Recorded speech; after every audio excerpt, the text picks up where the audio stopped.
বল নিয়ে সাবলীলভাবে জাগলিং জাতীয় দলের সাবেক অধিনায়কের সামনেও হারাননি মনোবল। ফুটবল নিয়ে জিসানের কারিকুরি দেখে মুগ্ধ সাবজয়ী দলের সদস্য আমিনুল হক। তবে দরিদ্র কৃষক বাবার ঘরে জন্ম নেওয়া জিসানের ফুটবল খেলাটাই হয়ে দাঁড়িয়েছে চ্যালেঞ্জিং।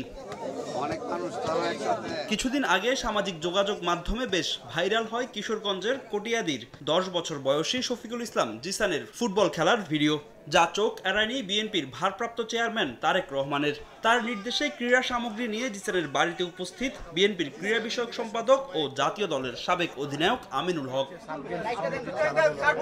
জিসানের পরিবারকে আর্থিক সহায়তা দেওয়ার পাশাপাশি খুদে ফুটবলারের দায়িত্ব নেন বিএনপির ভারপ্রাপ্ত চেয়ারম্যান তারেক রহমান।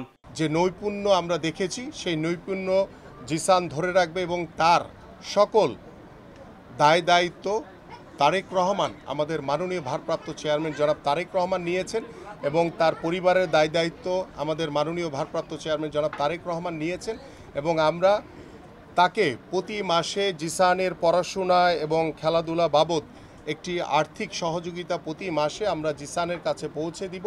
দেশের আনাচে কানাচে ছড়িয়ে ছিটিয়ে থাকা এমন সুবিধা বঞ্চিত খুদে খেলোয়াড়দের পাশে থাকার কথা জানান বিএনপির ক্রীড়া বিষয়ক সম্পাদক আমিনুল হক। আগামী নির্বাচনে আমাদেরকে নির্বাচিত করে সরকার গঠন করার পরে আমরা নতুন করে স্পোর্টস নামে একটি কর্মসূচি হাতে নিয়েছি। সেখানে বাংলাদেশের প্রত্যেকটি উপজেলা, জেলা, বিভাগীয় পর্যায় থেকে বাংলাদেশের বিভিন্ন স্পোর্টসের যারা প্রতিভাবান খেলোয়াড় রয়েছে তাদেরকে আমরা সংরক্ষণ করে আমরা তাদেরকে বিকেএসপিতে তাদের পড়াশোনা এবং তাদের যে খেলাধুলার সকল দায় দায়িত্ব সরকার বহন করবে।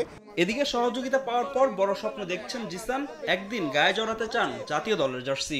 আমার স্বপ্ন হয় যে বাংলাদেশের জাতীয় দল আমি খেললে আমি বাংলাদেশের মুখ উজ্জ্বল করতে চাই। আমি চাই যে বাংলাদেশের হামদা চৌধুরী আছে, তারপরে মেসি, ম্যারাডোনা এর মতন আমি হতে চাই। এর আগে চাঁদপুরের ফুটবলার সোহান, উত্তরার রিয়াদ, নারায়ণগঞ্জের দাবারু মুনতাহাকে তারেক রহমানের নির্দেশে সাহায্য করেন আমিনুল হক। ফাহিম ইসলাম, সময় সংবাদ, কিশোরগঞ্জ।